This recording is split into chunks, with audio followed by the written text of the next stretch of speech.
அனைவருக்கும் வணக்கம். இப்போ என்ன சோதனை செய்யறோம் அப்படின்னு பார்த்தீங்கன்னா மிதக்கும் முட்டை மூழ்கும் முட்டை. சரியா? 2 பீக்கர் எடுத்துக்கிறோம், தண்ணி வச்சிட்டோம். சாதாரண பைப்ல வர தண்ணி தான் குடிச்சிருக்கோம். சரியா? இப்போ என்னது, ரெண்டுமே நல்ல முட்டை தான். ரெண்டுமே என்னது, நல்ல முட்டை தான். சரியா? இப்போ ஒண்ணு இதுல போட்டு பார்க்கலாம். என்ன ஆகும்? மூழ்கிடுச்சு. இப்போ இந்த முட்டையை போட முன்னால நான் என்ன பண்ணிடுறேன், உப்பு பூரா கொட்டிடுறேன். போடுங்க. போடலாம். வெயிட் பண்ணு. எல்லாத்தையும் கொட்டுடா, அரைக்கிலா கொட்டுடா. ஓகே. இந்த கலக்கு ஸ்பூன் வச்சு கலக்குது. இப்படி கலக்கு. நல்லா பிடிச்சி இப்படி நல்லா செய்யணும் நீட்டா.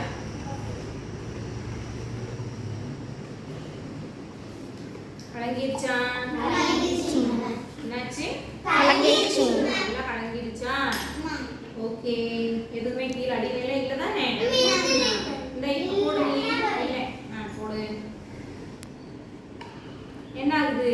மேலால எனக்கு தெரியுதா? இங்கே வா, பக்கத்தில் வந்து காமி. என்ன ஆயிடுச்சு? மேலால முட்டை இது தெரியுதா உனக்கு? மிதக்குதா? ஏன் இந்த உப்பு தண்ணியில் மட்டும் முட்டை மிதங்குது, நல்ல தண்ணியில் மூழ்குது? என்ன காரணம் அப்படின்னு பார்த்தீங்கன்னா, உப்பு நீரின் அடர்த்தி அதிகம். என்னது? உப்பு நீரின் அடர்த்தி அதிகம்.